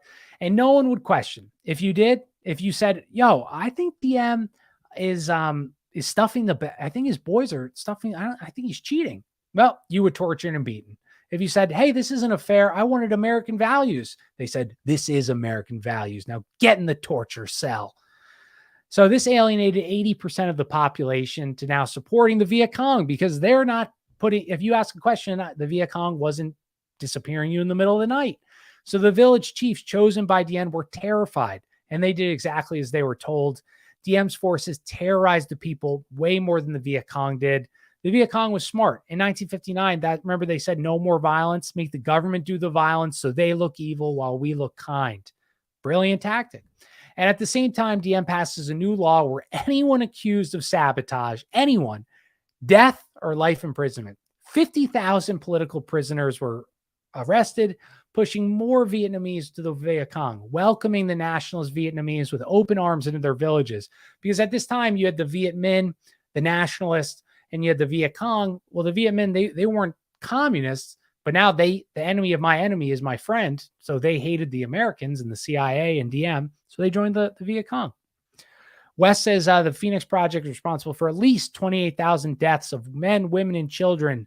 And and he's mentioning some serial killers that are also tied to Phoenix. You see, it's all connected, people. It's all connected. All connected. The nonviolence changes in 1959 after the CIA was doing instructions in North Vietnam. The Viet Cong kept sending agents south, and this made the U.S. Special Forces to use more counterinsurgency tactics. Green Berets who were adjunct of the CIA, special force troopers on temporary duties. So this is what the United States did. They can't openly send like these huge military forces yet. So the CIA and the Army, they used contractors. So now if you have a group of 10 Green Berets that go slaughter a village, they hypothetically get caught. Oh, no. They're not ours. No. That you're wrong. They're all yours. They're not our we didn't send them there. They went as mercenaries. So they could get around these rules and things like that. Just like the same way in the Boer War was 5 years before the Boer War, the British created up rules of engagement of war crimes. What's the first thing they did 5 years later? They created concentration camps in South Africa where 30,000 women and children, wells were poisoned, people were starved, et cetera, et cetera. Did they face any war crimes? No, they didn't. So this is what the people who make the rules, they break the rules just as easy. They write the rules probably to be broken, right? But then when the enemy or their quote unquote enemy does it, oh, look how evil they are. They're committing war crimes, just like they say in Russia, right? Are you telling me, do you really expect the American public to believe, which they do, I guess, do you expect the American public to believe, oh, these Russians, they're so evil, but the Ukrainians, these ones with the neo-Nazi tattoos, no, they're great people. Oh, they're just LARPing around. They're just playing, right? For example, there's always loopholes, but for example, in Laos, the Sneaky Pete's, they would wear civilian clothes. They would work in groups of 2 or 3, turning deserters of the Viet Cong into double agents who returned to the former units with tracking devices, enabling the CIA to launch air attacks against them. So they would find deserters. They'd say, hey, go back to the Viet Cong. Go back. We're going to take care of you. We're going to take care of you. The moment they get there, they have a tracking device in their back pocket. They probably don't even know what that is. And B-52 bombers bomb the shit out of a village because they gave them their location. Other double agents would lead their units into ambushes. Getting inside enemy ranks allowed to get the rank and file members to surrender. So often using hand-to-hand combat. So these guys were trained killers. Like the CIA, their favorite, like Wes is talking about, the serial killers in Phoenix, they were using, they would bomb the shit out of a poor village, but they also preferred this silent hand-to-hand combat. That's how they would sneak up. They'd, be walking in the woods and that's exactly how the serial killers, they always say, oh, they liked using this weapon. No. They would use whatever weapon. That's how most of their victims would die, especially the calculated ones that was maybe going to tell a story or talk. They were all often killed with a lamp that's in the hallway or whatever, a golf club that you have in or a fire stick poker. This is a CIA tactic. You're not supposed to bring weapons with you. You're supposed to use the weapons in immediate surrounding.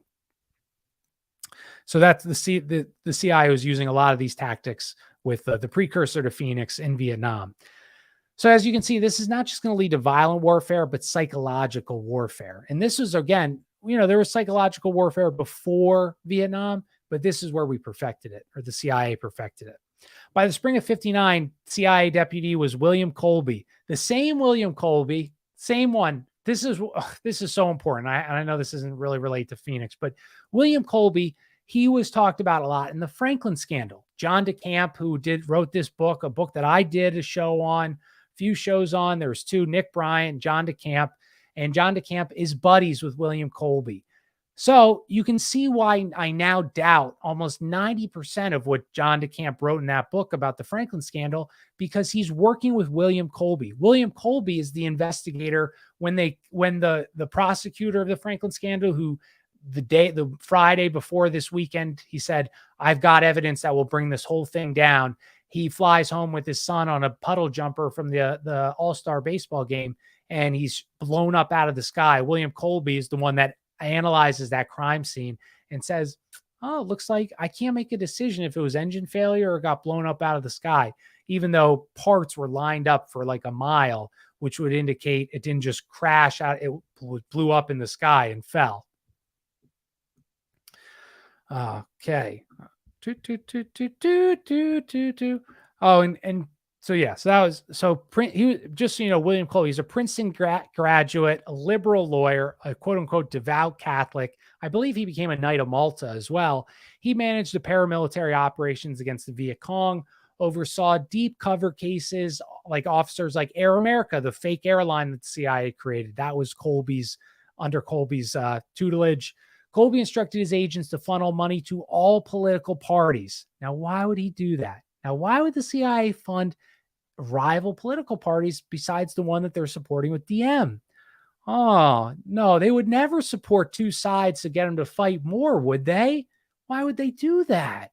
Oh, my God. Like the same way that the CIA runs ops on us and supports both sides, because you smash them together. It's thesis, antithesis, smash together, synthesis. And that's the Hegelian dialectic. When you control the two forces, you can lead them where the result you want it to go. Not only that, the Michigan State University group ceased to be a CIA cover. They used anthropologists to conduct studies on village life and found themselves stumbling over secret police posing as village chiefs. So the CIA, this is like that Spider-Man meme where they're all pointing at each other. So the CIA officers that are anthropologists going village to village to study village life in the middle of a war, they're running into village chiefs who are also CIA officers, and it's just causing confusion and chaos. So this is why they're going to create Phoenix, because there's too many, just like any government bureaucracy, there's too many people all over the place. Now, this helped uncover lots of intel, but in regular Michigan State University, people were getting the crosshairs of real danger.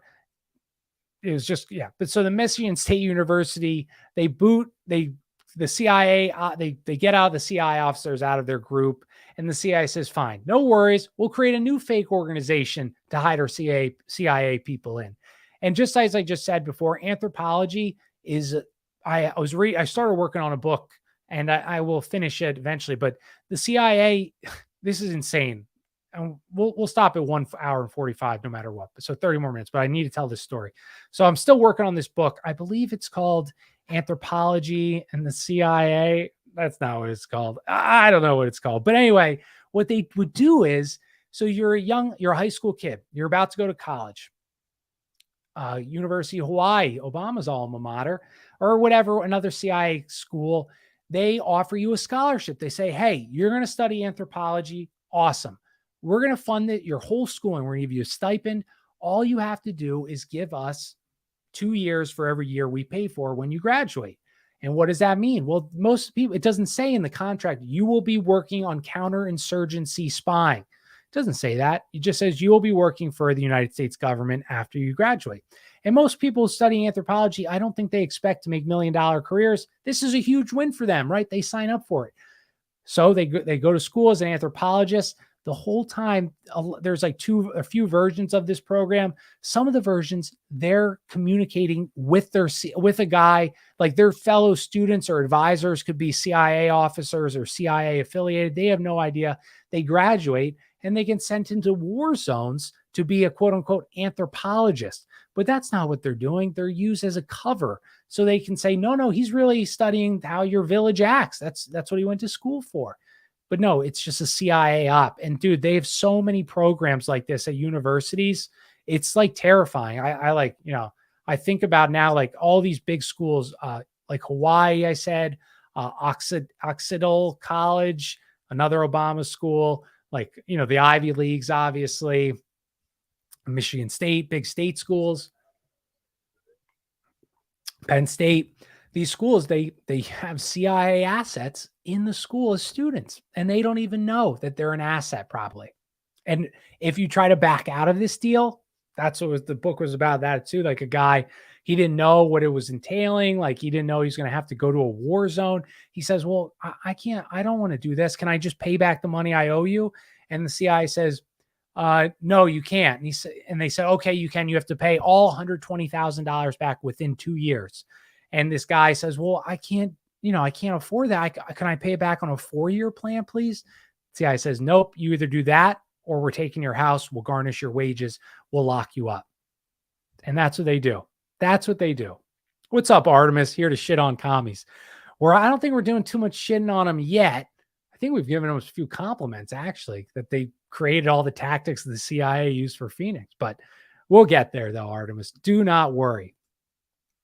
We're just talking about, Artemis, colleges using anthropologists as CIA operatives. So Agency for International Development and Public Safety. This was aid. You'll see this acronym a lot going into third world countries. It's a anthropology group created by the CIA. It was involved with Kennedy assassination, P2, the Masonic group in Italy. They provide technical assistance to police and security services. And then they also made Vietnam create and issue IDs to all of its citizens over 14. Was this to help add infrastructure to the Vietnam? No, it was meant as a means to identify everybody, communists and fugitives alike. So if you didn't have an ID, you were a communist because you just came, or this way they got your name and they'll talk to you while you get their ID and they can identify you.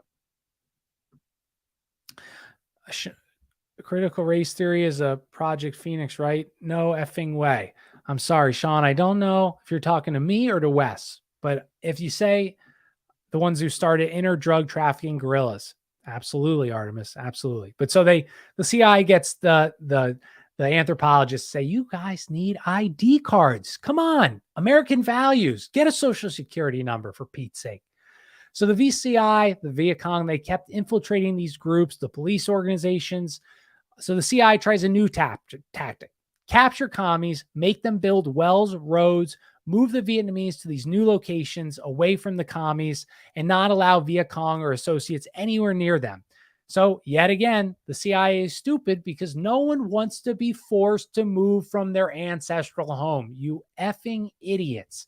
Nobody says, I want to move you for your safety. You should be thrilled. If the CIA knocked on our doors and said, you are in a lot of danger, we care about you, move 500 miles west in this place you know nobody for your safety, please. You're mad at me? Why? I'm trying to help you. Right? This is again a Phoenix move, Operation Phoenix precursor. And though no one's forcing us to move, but how many times they say for your safety, we're helping you. No, you're not helping me. You're not helping me. So each of these new groups they'd create, the CIA would create, they would get infiltrated. Like the personal bodyguard of the chief of staff, he was spying. Even their political party, Can Lao, that Labor Party, infiltrated. The situation hit a boiling point in 1960 when these paratroopers led a coup against Diem. It failed, but it brought to the surface that Diem was not actually supported by anybody, that he was propped up. And the Diem's bro then six secret police on a bunch of Buddhists, known as the Buddhist crisis. And this is caused the demise of the Diem regime. It fails the coup, but the communists, they knew they had Diem on the ropes. And in 1960, they announced the formation of the National Front for Liberation of South Vietnam, calling for an expulsion of all Americans. The insurgency began. It grew to 500,000 members in 62. And this, again, because of the CIA, it wasn't just communists in this insurgency group. It was nationalists, Buddhists, everyone who wanted the CIA and Americans gone. That's who joined the group that were fighting that. So, they make this idea like that, oh, the Vietnamese wanted us there, just like every country wants us there. But really, no, nobody wants the CIA in your country. Very few do. Very few. Like, do you think in Afghanistan for those 20 years, they would make these things like, yay, like they have like kids cheering, yay, American soldiers. Maybe some cared. Maybe some wanted them there. I highly doubt that the majority did. You're changing the way of life, and we already changed the way of life in the Middle East, in Iran. You see those photos of 1970s Iran. It looks like America. We changed that. We instituted the extreme to get out the Russians and whatever. I'm butchering the story, but we've changed the ways of life of many third world countries. So if you wanted to, you had to get a sponsor and a background check to get a trial membership in this group, the NLF, this communist nationalist group. And the insurgency members, they're going to be the primary targets of Operation Phoenix. So these guys, they're hard to find. They were known by name, but one CIA guy, a Marine, said that they're so hard to kill and capture because they have all these allies everywhere. So these top guys, they in the National Liberation Front, they wouldn't even sleep in the same house as their family. And this was smart because the CIA and their cohorts, when they found a Viet Cong member, they would slaughter the Viet Cong member, the women, the children, everybody in the home. They did not matter. America, bringing us third world freedom since 1812. Artemis, that is hilarious. I'm going to star that and put it on the show. I love it. That's amazing. It's so funny. Oh my God. That's hilarious. All right. And although these guys were like backwater jungle residers, I'm saying this in no negative connotation, they were arch nemesis. Like their arch nemesis, the CIA, what they did and proved on for the Phoenix. So these rice farmers are the thorn in the CIA's side. And I love it. I think it's hilarious. And I hope it happens again. And the CIA, they're unable to admit that nationalism was the cause of the insurrection because they were just as bad as the French colonizers. It's because the media says there's a revolution going on in Vietnam, and everyone says, well, why? We're helping them. And so they have to have a reason. CIA can't say, yeah, okay, because we're probably, bringing so much corruption and chaos to these poor people's lives. We're forcing them to move from their ancestral home. But they said, no, that's not the reason. It's not us. The communist techniques of terror and brainwashing. They've got these people, and that's why they're doing this. It's not because of us. And the CIA and their media buddies, they said the terror compelled people to support the insurgency. Colby, our lovely William Colby, said the latent threat of force was sufficient to ensure comply with the communist demands. Again, not the CIA's fault. No. It's the communists who's causing everyone to join their side. And the CIA and their media buddies back home played up this communist puppet fear campaign where they, again, probably said on the news, communist leaders forcing people to revolt against the Americans who are just trying to spread American values. Back to you, Jana, with the weather, right? It's just lies. It's just lied. Wes, I don't know how to make you a mod, but if I will, we'll figure, I think we talked about that already, because you can share so many links. If you can just put them in the chat, maybe I'll figure out a way, Wes. Why do gringos agree to attack other countries so easily, by the way? Arnis, it's a good question. I think it's just we trust, right? Like our parents, I feel like the conspiracy community, it's probably very few in like the boomer generation, very many in my millennial generation, Generation X, and probably even more is it because those people, they trusted their leaders, and that's just it. What's up, Kevin? Much love to you too, my friend. All right, we're going to keep going a little bit here. We got like 15 more minutes. So the CIA and their media plays up. We don't know why all these people are trying to overthrow our puppet government. We don't know. We have no idea. It's the communists. And they thought of them as like mindless peasants that had been coerced by a super smart communist, like Dr. Evil character. I'm trying to think of or Thanos-like character. All complaints of, the corruption, the abuses, the torture, the imprisonment, etc., done by DM's people. That can't be it. No. It's the communist lies. That's why they're doing it.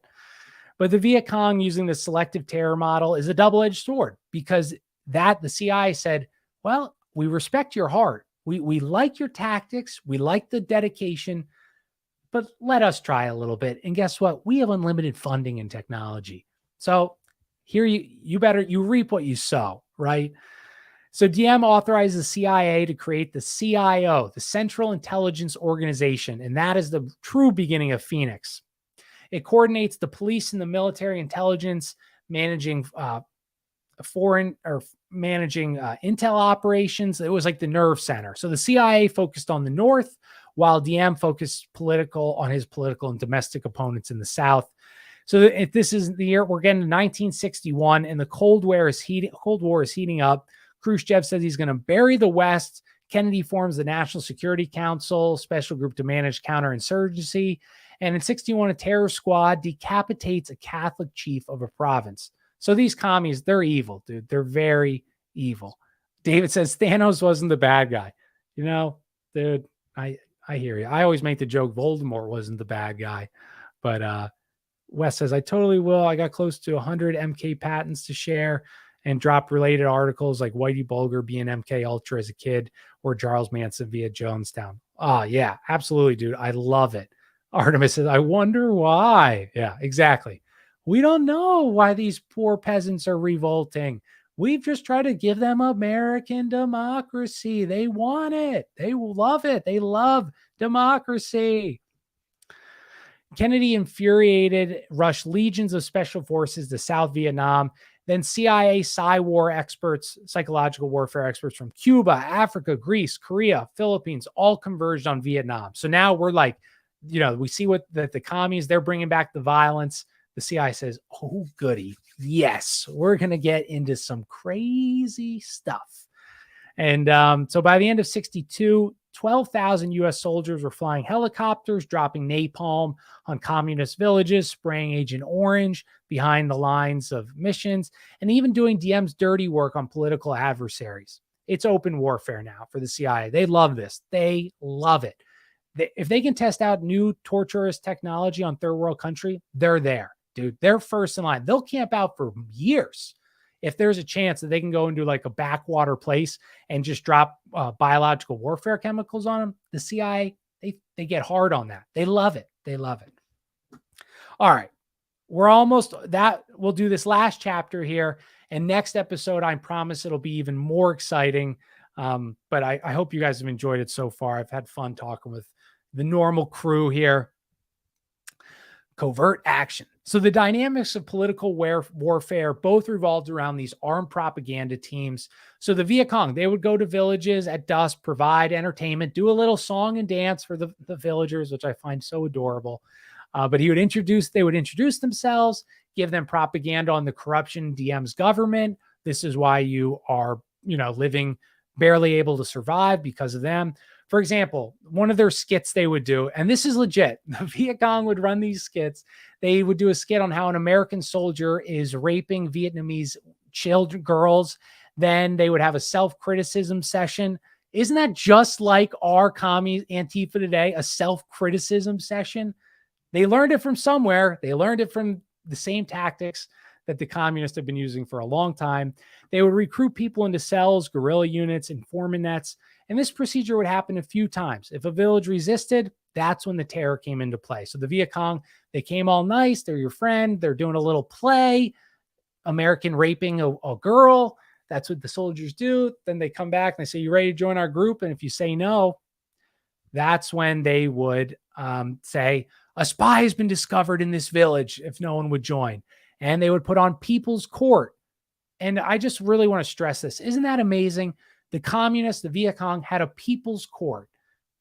Canceling in today's society, doxing people, calling their job and things like that. That is the communist people's court. Again, these things don't change. They're just maybe a tactic or a word that's used. But so the Viet Cong was doing this as well. So a spy was discovered. They would put the person on trial. He would be convicted, obviously, or she brutally murdered in front of the village. A death notice would be pinned to the body. He would be displayed in the village center. And this would obviously frighten the villagers to join the Viet Cong. And the CIA said, damn, That's a good effing idea. Selective terror. We love it. And then they said, we got an idea. Let's call ourselves counter terror, created by a guy named Ralph Johnson, who was a ladies' man, banged a top Vietnamese guy's wife. But he formulated this plan of counter terror in the Philippines, and then Indonesia, then China, then Laos. So we organized defectors in these commando teams on Ed Lansdale's combat Psywar model. He would have these 15-member teams like the Viet Cong.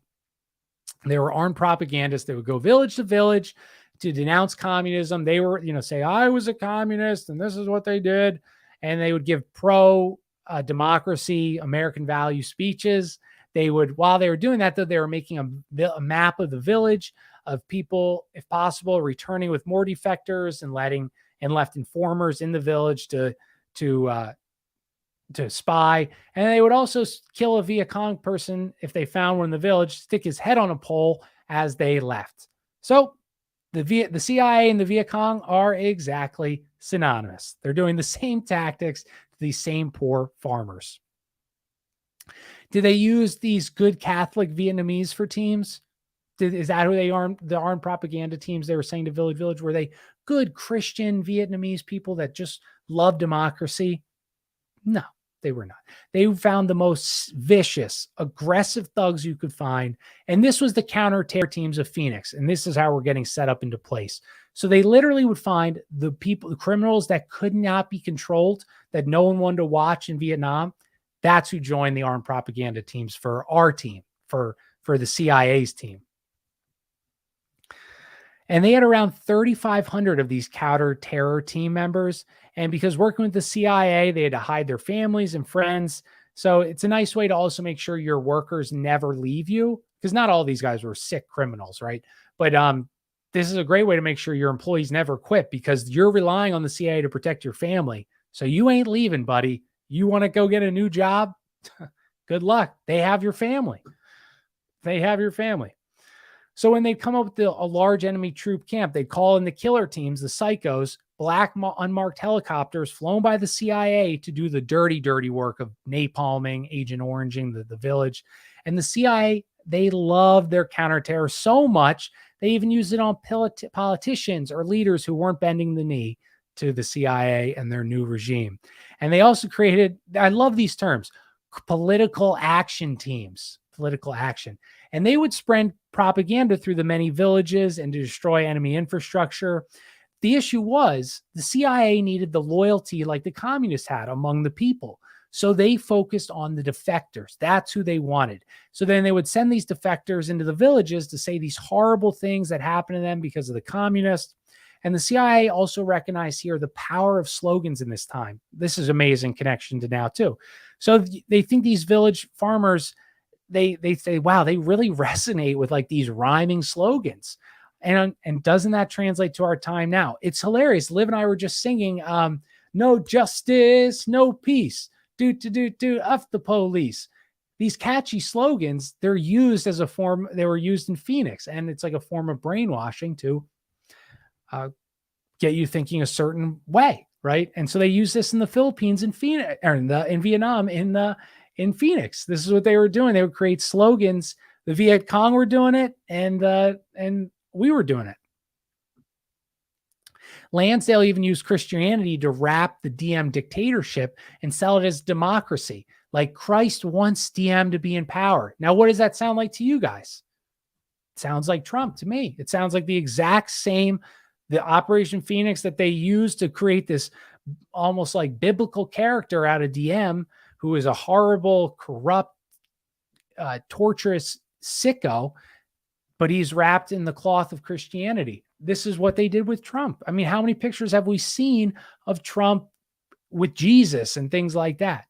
This is Operation Phoenix tactics all over again, all over again. And again, this is why they don't want you to study history or the CIA and things like that, because then you're going to say, oh my God, they're doing the same thing, right? Oh, one of the Viet Cong slogans, land for the landless. What does that sound like to you? That sounds like to me like land back, or what does Antifa say? Like land back land. I don't know, but land for the landless. That was a Viet Cong slogan. It you could put it right into now and it would work just the same. And Lansdale, as we said, he was a marketing exec on Madison Avenue. He knew how to come up with good slogans, right? This was his job before. So he would even place and compose distorted articles made up with fake communiques, but writing in official communique, but it was made up. And he would send that to his media buddies back home in America. And it made Americans think that the Vietnamese were begging for their help. Again, how many times have we seen this? How many times we just continually get tricked? They want us there. The so-and-so want us to go fight this war. The Afghanis love us here. They need us here. It's the same trick over and over and over again. And we'll finish this last chapter. So fake news stories. The CIA learned the importance of plausible deniability. What this means is they would never flat out say what they wanted to do in their next plan in case the communications were compromised, because Lansdale's already creating fake ones. So they would use euphemisms like the mob would use, like, take care of him for me. Take care of him for me. I wonder where they learned that from. I'm sure it wasn't from their buddies at the CIA, Lucky Luciano, working hand in hand with the U.S. government. So like they would say, like, go take action against so-and-so, or attack, you maybe use criminal elements, meaning psycho, like you should show the criminal elements to take some actions against this village, which literally means unleash the psychos that we couldn't hold in jail, that nobody wants to watch, and use them to cause terror, but they can't say that. And the CIA also does covert activities under front companies like Air America, Freedom Company, various other fronts. They even go as far as making fake newspapers. And so even today, Epoch Times is a CIA-ran newspaper. Falun Gong, which is a religion that people will often bring up how the Chinese are organ harvesting, whether that's true or not, it's always written about in the Falun Gong cult, especially, and the Epoch Times. Well, Falun Gong is a cult. It's a very wealthy cult. Who starts most cults? The CIA. How do they get all this funding in the beginning? They have their own newspaper, blah, blah, blah, blah. They believe in aliens. It's probably ran by the CIA, most likely. And I think Charlie Robinson has said that before as well, and many others. So if you disagree with me, that's fine. But anytime you read the Epoch Times, you can essentially say this is a CIA paper. So they use this to push disinformation, foster positive values, while doing these horrible, dirty deeds behind the scenes. It's called black propaganda. They use political and psychological officers to sell Operation Phoenix to the American public as a vehicle to protect from terrorism. Look how evil these people are. We need to use these special tactics. So Phoenix would use, like I said, these hardened criminals to go take action on these enemy villages. And if they couldn't find any, they used special defectors who they trained and kept locked away at CIA safe houses. I mean, I imagine like the Tasmanian devil. That's who the CIA has. They say, go have fun, and then just come back when you're done, or we'll kill you. And they would just go crazy. Damn, Artemis. Artemis says, they are destroying my country as we speak. And as I said, my family's been kidnapped, killed, flayed, and blackmailed by CIA founders, and they control everything here. I'm sure they do. You're Colombia, right, Artemis? So I totally get that. Sorry, David, I missed your no different than the hippie movement. This is only partial truth. That is only a partial truth about Afghanistan. Yeah, absolutely. Absolutely. We're almost getting there. I hope you guys, like I said, the CIA, they would employ media, TV, radio, armed propaganda teams, wanted posters, and counter terror in Phoenix. The one guy, Frank Scotton, was employed at University of Hawaii, Obama's alum, and take Cambodians, Vietnamese, and Laos, bring them to Hawaii, train them, and send them back to create agent nets. Scotton was in charge of getting info out of areas they had no info on. So he did this by forcing millions to relocate, trying to grab the sharks out of the fish, all these people. And then he had to energize the fish. So while he's creating millions of refugees, he's bombarding them with propaganda, skits, and plays to get them to escalate their patriotism for democracy. Go sacrifice yourself to these Viet Cong villages for democracy. It's worth dying for. He also went deep into VC territory, would wait until dark, not him personally, his team, and he'd see a unit and start yelling with a bullhorn, "You're being lied to. We promise you an education. And then they'd shoot a flare up in the sky and say, walk toward the light. And amazingly, these Viet Cong people would do that. And then he would convince them to leave the Viet Cong. And he would say, you are now honorable. You are now just. You are a good person. No matter what you do, you are fighting for democracy. If you kill someone, you are doing it for a good reason. We support you. Believe us. We're the CIA. And then they would send them back into the Viet Cong camp to spy, or they would take them in with them to use them for information. And in 1963, the Viet Cong destroy 200 Viet Cong members are able to beat up 2,500 armed and supplied by the CIA with U.S. weapons near Saigon. Diem, his brother, there's just chaos with Diem's administration. His brother slaughtered 9 Buddhists, women and children. The news in America blame the Viet Cong, of course, Viet Cong terrorists. But the people, the Buddhists in Vietnam knew who it was. It was Diem and his brothers. And this is where we had these images of the monks dousing themselves in gasoline and lighting themselves on fire. This is in Vietnam with Diem after he slaughtered 9 Buddhist practitioners. And this is when the CIA realized, okay, no more trying to create an only Vietnamese ran military. This is a waste of money. It's not working. There's too much history here that we can't relate with. Let's use our own little groups to run this war. We're done with using them. And this is the beginning of the end for Diem. The coups happen. He eventually his brothers get shot dead, stabbed, chaos. And then America, 3 weeks later, after this Buddhist issue, Kennedy gets killed. And then LBJ signs a memorandum to authorize covert military operations against the VC. Totally unrelated, I'm sure, because Kennedy was pulling out. So attacks begin right away in North Vietnam. Wait, this is the Gulf of Tonkin event. Here it is. Attacks begin after LBJ signs this thing in North Vietnam. So they need a false flag to provoke a response. So we can say, oh my God, now you will deal with the real America. So they drop these Navy SEALs on the island because they want them to destroy this satellite, but they drop them on the wrong end of the island. And they fail to destroy the target, this satellite. But the Viet Cong catch them, and it pushes them to attack the USS Maddox. This is the Gulf of Tonkin event with Jim Morrison's dad. They fire at the USS Maddox, and this is when the war takes a whole new level. This allows LBJ to sell himself tougher than Barry Goldwater on the war. He wins the 64 presidency, and the American public really believed after this that we should fight this war because of how strong the propaganda was. And the CIA during this power struggle ended up exiling and killing a few generals.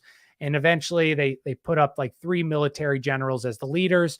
And this is where this is where we're going to end today. But this is where Phoenix starts. LBJ signs this. We had Lansdale doing, all these other little things. These were precursors to Phoenix. And next episode is really when we get into the weeds of the tactics they used, of the methods they used to cause chaos, to sow division, to kill, slaughter, maim, torture, and to fight this war in Vietnam. So I hope you guys enjoyed the show. I want to read Wes's comment. Not to sound off topic, but the cult Henry Lee Lucas was saying he was tied to, known as the Hand of Death, were possibly a part of the Martian training drills, an anti-Castro group called Alpha 66. Totally, yes. Artemis says made counter-terror armies made by tired farmers here, only to infiltrate. Oh, that's interesting, Artemis. He's saying that they infiltrate and make them into more drug traffickers and terrorists and controlled opposition. Wow, this is like seeing an Asian version of my country. Wow, that is amazing info, Artemis. All right, Sean, thank you for saying great show. I hope it was good. I know it's not as like crazy as some shows are like, we're talking reptilian overlords, blah, blah, blah. I know this one didn't have a lot of that kind of stuff yet. We're going to get crazier, but we needed a base, right? I didn't know anything about Vietnam. So I hope now you do. You understand what kind of chaos was going on here for the last 20 years and why they pulled Phoenix out. It was a great way to show their bags of tricks, test new tactics that they're going to bring back home to America to use on yours truly, right? So I'm Jack Allen. Thank you for listening, everybody. Pressy, what's a lizard? Go follow me. I'm sure all of you guys are already following me, but at Kojak Podcast on Twitter and Instagram. You want to support the show, Patreon, Venmo, I put it in the show notes. And I'm actually doing a show, I believe Friday night and Saturday night with Reality Czars podcast or Czar. I don't know. I forget what they're called. And thank you, Artemis. Very nice. Thank you, David. Wes, we got to do, if once we're done, we got to do one on Phoenix together. But all right, guys, go follow each other. Sometime send me your guys' like Twitter handles. I want to make sure I'm following, especially all you guys on social media. So send me that. But we'll talk soon, David. Much love, dude. We have to get you on soon as well. But all right, I'm Jack Allen. Much love. God bless. I'll see you Friday or Saturday. We'll talk soon, everybody. Peace.